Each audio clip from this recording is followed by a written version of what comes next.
Okay, I want to start today by taking you somewhere specific, a place of, I think, high anxiety, fluorescent lighting, and just total paralysis. Oh, I know this place. I'm talking about the toothpaste aisle. Yeah. You walk in, you just need to clean your teeth, right? Simple. Mm-hmm. But Yeah. then you're just staring at this wall. Tartar control, whitening, gum health, enamel repair, charcoal, Mm. and you freeze. It feels like if you pick the wrong one, your whole life is over. It's the classic paradox of choice. We are drowning in these trivial options. We burn so much energy just deciding between oat milk and almond milk that by the time a real decision comes along, our brains are just, fried. Right, and that's the hook for today. Mm. We obsess over the maximum benefit for a tube of Crest, Yeah. but then we totally autopilot the decisions that actually build our reality. Yeah. The source material we're diving into today is called The Divine Architecture of Choice. Mm-hmm. And the premise is fascinating. It basically argues that the same mechanism you use to pick cereal is the primary engine for spiritual liberation. It's a massive claim. The source basically says, look, you're an architect. Whether you realize it or not, you are building a structure every single day. And the bricks are. Your choices. And it explores this idea of limited free will, which I know it sounds like a bit of a downer at first, but it's framed as the ultimate human privilege. Limited free will. That phrase, it really stuck with me because it sounds like a contradiction. It does. We want unlimited freedom, right? The ability to fly or win the lottery on command. Yeah. But this text says our will is conditioned. So what does it mean by limited? Are we free or aren't we? So think of it like a game of chess. You can't just move the rook diagonally because you feel like it. There are rules. There are rules, there are boundaries. That's the limited part. You're conditioned by physics, by your biology. You can't just choose to be 10 feet tall. Okay. But, and this is the absolute key, within those boundaries, your ability to move the pieces is total. The source says this conditioned ability to choose is actually a doorway. It's not a cage. It's a zone where you have total agency. And to really hammer home how special that is, the source uses a pretty brutal comparison. It brings up the animal kingdom, specifically a dog. It does. And it's a very stark distinction. The text says, quite simply, a dog is born a dog and dies a dog. Which, I gotta say, made me a little defensive. I look at my dog, he seems pretty content, he eats, he sleeps. He's not having an existential crisis. Is that a bad thing? Not bad, just fixed. That's the point. Yeah. A dog is bound by biological imperative. It runs entirely on instinct. Right. A dog can't just wake up one morning and decide, you know what, I've been chasing squirrels, but today I'm going to practice nonviolence and become a vegetarian. It physically can't make that choice. It's locked in. It is locked into its nature. So the human distinction, as the text calls it, is our ability to override our own software. That is the definition of the privilege. Humans are the only life form that can become more than what they were born as. We can look at our default settings, our anger, our greed, whatever, and say, no, I'm going to change this. The source even says we can transform into the divine. Yeah, that's heavy. So a dog's life is a straight line, but a human's is a branching path. We have the wheel, but the text follows that up with a warning. It says because we can choose, it's incumbent on us to do so. Use it or lose it. Basically. Yeah. And that brings us to this struggle.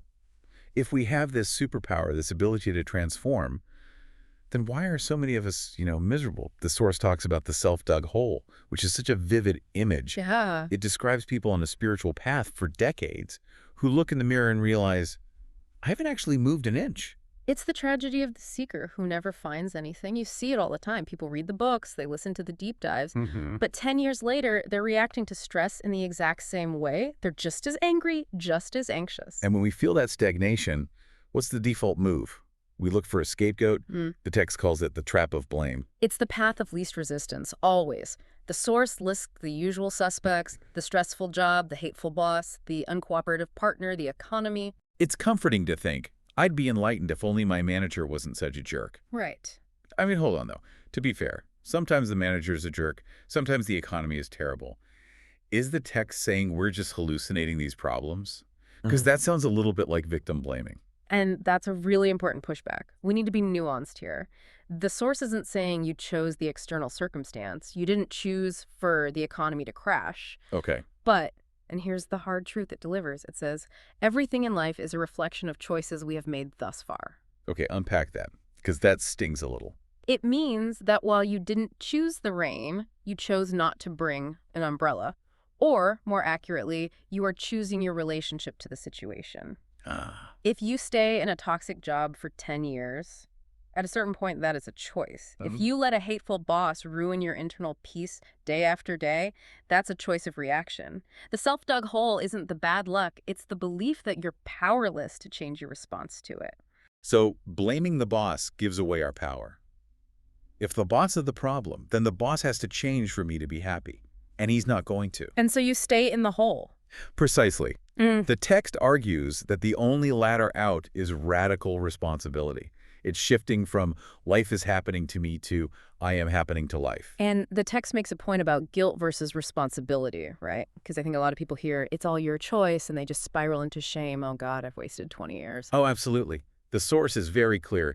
Guilt is just another trap. It's another way of staying in the hole. Responsibility is simply setting the tone right. It's just acknowledging that since you're the one sitting in the hole, you're the only one who can pick up the shovel and start digging your way out. You can't wait for a rescue team. Okay, so we pick up the shovel, we stop blaming the economy.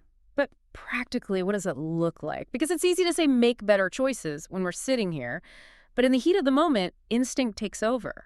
We revert to the dog. We do, and this is my favorite part of the source material because it moves from philosophy to actual mechanics.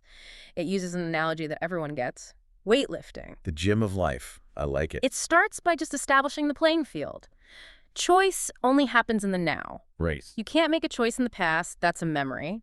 You can't make one in the future, that's a fantasy.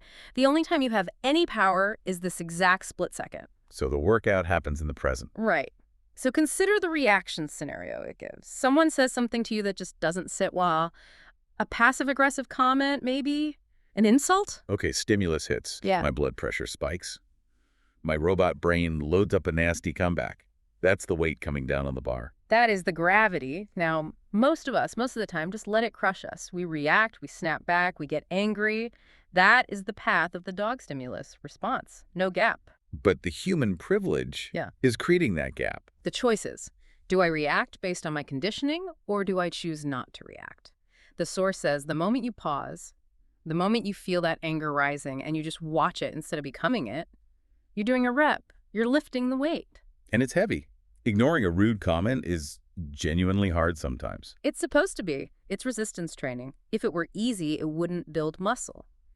The text says that by choosing not to react, you build the muscle of conscious awareness. And here's the feedback loop. The more you do it, the stronger that awareness gets. So if I can handle the small weight, the rude comment, I'm building strength to handle the heavyweights later, the big life-altering decisions. That's the theory. If you can't control your temper in traffic, how can you navigate a complex ethical dilemma? You haven't built the structure. This improved quality of mind, it says, pervades everything. You aren't just becoming a nicer person, you're becoming a more powerful one because you're no longer a slave to your reflexes. I love that. It takes spirituality out of the clouds and just puts it into the grind. It's just reps. But the source does go into the clouds a bit. There's a specific spiritual goal. We should probably touch on the terminology it uses, like satsangas, shabid, and moksha. We do, yeah, because they frame the ultimate why of all this weightlifting. Satsangas are basically seekers of truth. Moksha is a common concept in Eastern philosophy. It means liberation, salvation, self-realization. It's the end game. And shab, the notes mention the inner master or shab. This one's a bit more esoteric. Shabd is often described as the sound current or the audible life stream. Okay. Think of it as the broadcasting frequency of the divine. It's always playing within us, but we're usually tuned to the static of our own thoughts. So the choice, the weightlifting, is really about tuning the radio. That's a great way to put it. We're trying to align our small, limited will with that greater divine will. There's a poetic line in the text about this. I marked it. It says, every morning, life presents us with two choices. Continue to sleep with our dreams or wake up and make them a reality. It's a binary choice.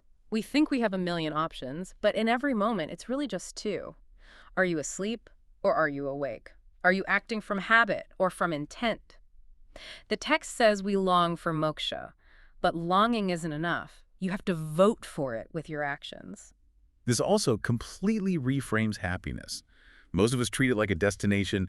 I'll be happy when I get the promotion, when I retire. The if-then trap. The source just rejects that completely. It says, happiness is not a goal, but a choice to make here and now. Which is annoying, honestly, because it puts the pressure back on me. If I'm unhappy right now, it's not because my package didn't arrive. It's because I haven't made the choice to be happy in this moment. It's that radical responsibility again. If you have the power to change yourself, you have the power to choose your state of mind, regardless of what's happening outside, you can choose to be peaceful in a traffic jam. But let's be real. We're going to mess this up. I can listen to this, agree with it, and then tomorrow I'm going to skip the workout. I'm going to yell at the guy who cuts me off.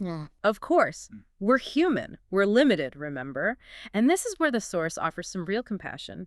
It asks, what happens when we make the wrong choice? When we fall back into the hole? Because if you believe everything is a reflection of past choices, that could lead to a serious guilt trip. Oh no, I got angry, I ruined everything, might as well give up. That's the morass of self-pity, as the text calls it. Staying in the guilt is just another form of ego, another way to stay stuck. It explicitly warns against this. It says, life always presents the opportunity to learn. So we can just dust ourselves off. The ability to dust ourselves off and start afresh is itself a choice. It's part of the architecture. You fell down. Okay, that happened. The choice now is about the recovery. Are you going to stay on the ground or are you going to stand up? There's a really hopeful idea in the conclusion about how the universe responds to that we're not just pushing a boulder up a hill alone. No, and this is where the divine architecture part really comes in. The text says, if we have the right attitude, the whole universe conspires to support us. Which sounds a little like The Alchemist, but in this context, it feels more mechanical. Like if you align your gears with the big machine, the machine helps you turn. That's it. The system is rigged in your favor if you engage with it correctly. When you exercise that gift of choice to align with your higher self, the system supports you. You aren't lifting the weight entirely alone. It changes the vibe from a test to a collaboration. We're working with the universe. Precisely. It turns the burden of responsibility into the joy of creation. We're the architects. That's the core message. We aren't dogs bound by instinct. We are humans with this terrifying, beautiful privilege of shaping who we become. And the only way out of the self-dug hole is to stop blaming the shovel and start climbing. And to remember, the gym is open 24/7. Every single interaction, every annoyance, every morning is a new rep. You can't bank yesterday's workout. You have to lift today. The Source ends with a poem. It's by James Allen. And it feels like the perfect summary of that fresh start idea. Yeah, James Allen really captured the essence of this. He wrote, every day is a fresh beginning. Every morn is the world made new. Here is a beautiful hope for you. A beautiful hope for you. I love that. It doesn't matter what you chose yesterday. The sun came up, you get another shot. And that leads me to a final thought, a challenge really for everyone listening. We've talked about the big picture, divinity, salvation, but those are built on the micro moments. The weightlifting. Right. So if the universe conspires to support you when you make the right choice, I want you to look for one small muscle-building choice you can make immediately after this deep dive ends. Not a big life change. Just one rep. Exactly. Maybe it's choosing not to check your phone the second there's a lull. Maybe it's choosing to speak kindly to someone you usually ignore. Maybe it's just taking one breath before you react to an email. Don't do it for some future reward. Do it to change your reality right now, because that's where the architecture is built, in the now. That's powerful. The architecture is in the now. Go find your weights, everyone. Thanks for diving deep with us. Keep choosing.